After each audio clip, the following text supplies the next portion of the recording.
इस वीडियो में हम डिस्कस करेंगे induced EMF in a conductor road moving in a uniform magnetic field. मतलब ये है कि एक यूनिफॉर्म मैग्नेटिक फील्ड में एक कंडक्टिंग रोड या वायर कह सकते हैं, अगर वो मूव करेगा तो उसके एज पर जो इंड्यूस्ड ईएमएफ होगा उसके लिए एक्सप्रेशन फाइंड करेंगे। इसे हम मोशनल ईएमएफ भी कहते हैं, आपको ऐसे भी लिखा हुआ मिल सकता है। तो इसके लिए हम क्या करेंगे, कंडक्टिंग रोड लेंगे जिसको हम एक्स एक्सिस के अलोंग बनाएंगे। उसके बाद हम इसे मूव करेंगे, वो इसके परपेंडिकुलर लेंगे, वाई एक्सिस के अलोंग लेंगे और वहाँ पर मैग्नेटिक फील्ड लगाएंगे जेड एक्सिस के अलोंग। तो तीनों एक दूसरे के परपेंडिकुलर होंगे। इस रोड में जो फ्री चार्ज हैं, जो इलेक्ट्रॉन्स हैं, उन पर हम फोर्स के लिए एक्सप्रेशन लिखेंगे और देखेंगे कि इस रोड में जो इलेक्ट्रिक फील्ड डेवलप होगा वो इस फोर्स से कैसे किस तरीके से बैलेंस होगा। उस बैलेंस कंडीशन से हम क्या निकालेंगे, इलेक्ट्रिक फील्ड। उसके बाद हम उस इलेक्ट्रिक फील्ड को इंटीग्रेट करके एंड्स पर पोटेंशियल डिफरेंस के लिए एक्सप्रेशन फाइंड आउट कर लेंगे। चलिए शुरू करते हैं। तो सबसे पहले हम तीन एक्सिस बनाते हैं, एक्स एक्सिस, वाई एक्सिस है, जेड एक्सिस। तो यहाँ ये क्या है, ये हम इस तरीके से एक्सिस बना रहे हैं। तो ये हमारी एक्स एक्सिस है, ये वाई एक्सिस है और ये जेड एक्सिस है। तो जैसा अभी हमने कहा था कि हम रोड को कहाँ रखेंगे, एक्स एक्सिस के अलोंग रखेंगे। तो यहाँ हम एक रोड रखते हैं जो एक्स एक्सिस के अलोंग है इस तरफ। तो इस तरीके से यहाँ हमने एक रोड रख दी है। तो ये थिन रोड है बट यहाँ थोड़ा सा इसे मोटा बनाया हुआ है ताकि इसके अंदर के चार्ज को भी हम दिखा सकें। अब इस रोड में हम क्या करेंगे, इसे इस तरफ मूव कराएंगे तो इस तरफ इसकी वेलोसिटी की डायरेक्शन होगी। और दूसरी बात, यहाँ देखिए इस तरफ ये बी की डायरेक्शन है या मैग्नेटिक फील्ड की डायरेक्शन है। ये इसकी जो लेंथ है ये इस तरफ है, ये रोड की लेंथ एक्स एक्सिस के अलोंग है। तो रोड की लेंथ एक्स एक्सिस के अलोंग है, तो हम कह सकते हैं कि इसकी जो लेंथ है ये एक्चुअली किधर है, ये एक्स एक्सिस के अलोंग है। तो यहाँ पर हमने क्या किया, हमने क्या किया, जो लेंथ है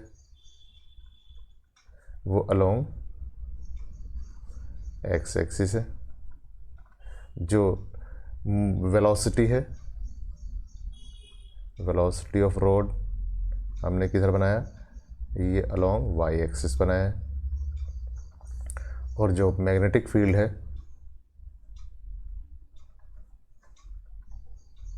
वो हमने किस तरफ बनाया है, वो हमने बनाया है जेड एक्सिस के along.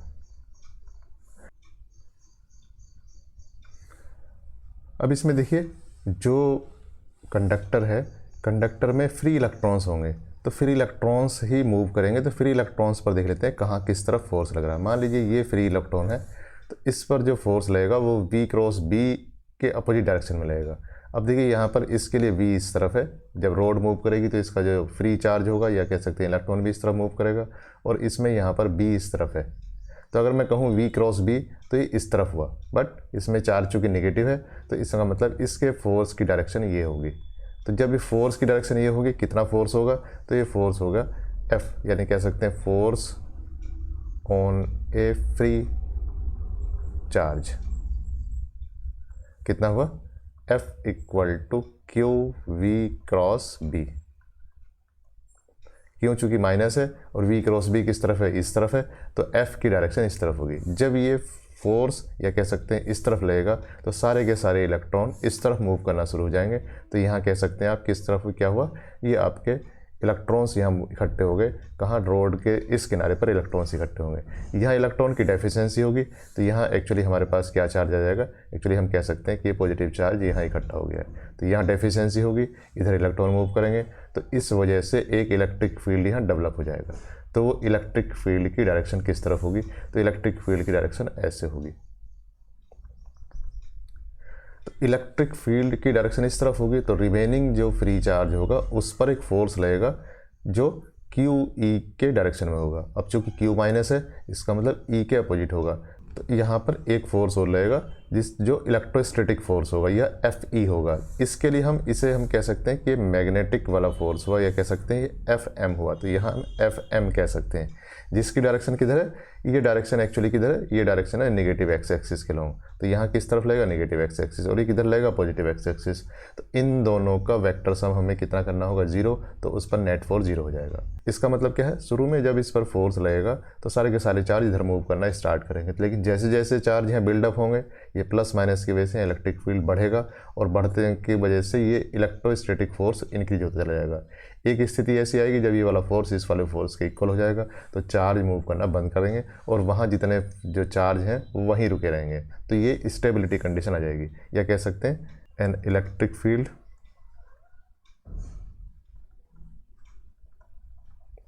will be developed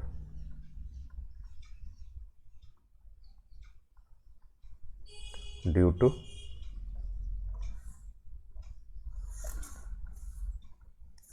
movement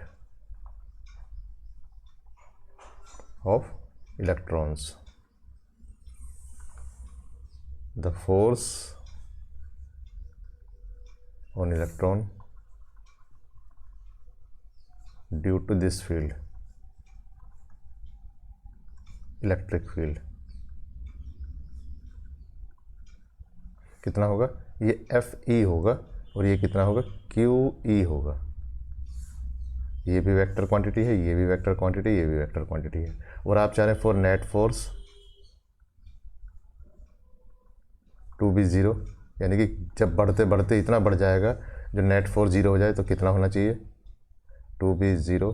तो हम कह सकते हैं कि FE plus FM equal to zero होना चाहिए।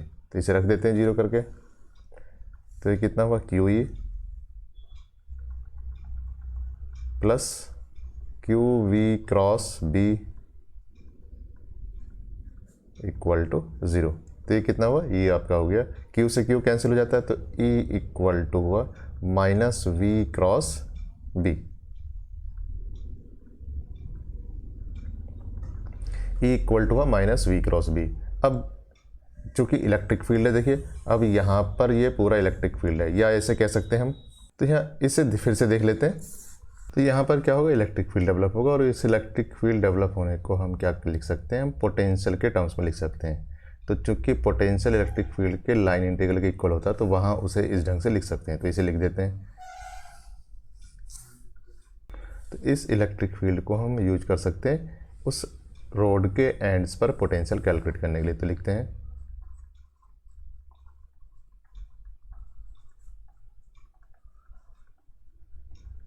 Potential difference at the ends of the road. तो ये V कितना हो जाएगा, ये हो जाएगा माइनस E डॉट DL। तो ये V की वैल्यू यहाँ से निकल जाएगी, कितना, ये हो जाएगी integration of V cross B dot DL। तो ये पोटेंशियल के लिए फॉर्मूला आ जाता है, potential difference at the end of the road. कौन सी साइड पॉजिटिव होगी, कौन सी साइड नेगेटिव होगी, इसे आप इजीली कैलकुलेट कर सकते हैं मैग्नेटिक फोर्स निकालने के बाद। अब आपके पास जो फ्री चार्ज है, जो इलेक्ट्रॉन है, उस पर आप फोर्स की डायरेक्शन निकालिए, और वो फोर्स जिस तरफ लगेगा उस तरफ वो इलेक्ट्रॉन मूव कर जाएगा, या कह सकते हैं वो वाला सिरा क्या होगा, नेगेटिव हो जाएगा, बाकी सिरा पॉजिटिव हो जाएगा। तो इस तरीके से भी आप इसकी पॉजिटिव नेगेटिव साइड या पोलैरिटी इसको निकाल सकते हैं। अब देखिए यहाँ पर, अब यहाँ पर अगर ये रोड है, या कह सकते हैं इसमें जो सारे एलिमेंट हैं एक ही डायरेक्शन में है, तो इसे आप बिना इंटीग्रेशन के इस ढंग से भी लिख सकते हैं। कितना हो जाएगा, V cross B dot L। तो कब है, जब फॉर ए लीनियर कंडक्टर,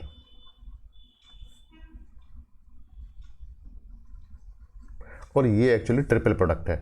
इस ट्रिपल प्रोडक्ट की वैल्यू मैक्सिमम कब आती है, जब इसमें तीनों चीज़ें म्यूचुअली परपेंडिकुलर हैं। तो हम कह सकते हैं if V vector, B vector, L vector are mutually perpendicular.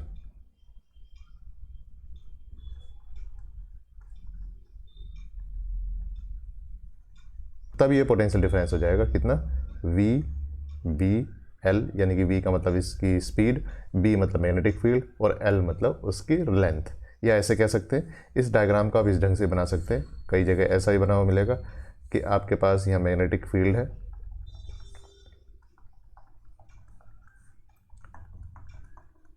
ये रोड है, रोड आपने ऐसे बना दी, तो ये मैग्नेटिक फील्ड के परपेंडिकुलर इसकी डायरेक्शन हुई लेंथ की, और यहाँ इसे क्या कहा कि इस तरफ इसकी वेलोसिटी है या v है। तो अभी देखिए ये तीनों चीज़ें परपेंडिकुलर हैं, आपकी जो रॉड है वो ऐसे है, आपकी जो वेलोसिटी है वो ऐसे है, और जो मैग्नेटिक फील्ड है वो इस प्लेन के परपेंडिकुलर है। तीनों परपेंडिकुलर होंगी तो यहाँ जो v डेवलप होगा वो कितना हो जाएगा, BVL। b इसमें मैग्नेटिक फील्ड की वैल्यू है। तो इस तरीके से करेंगे हम। इस तरीके से हम किसी भी कंडक्टर को मूव करने पर उसके एंड्स पर पोटेंशियल डिफरेंस निकाल सकते हैं। Thank you.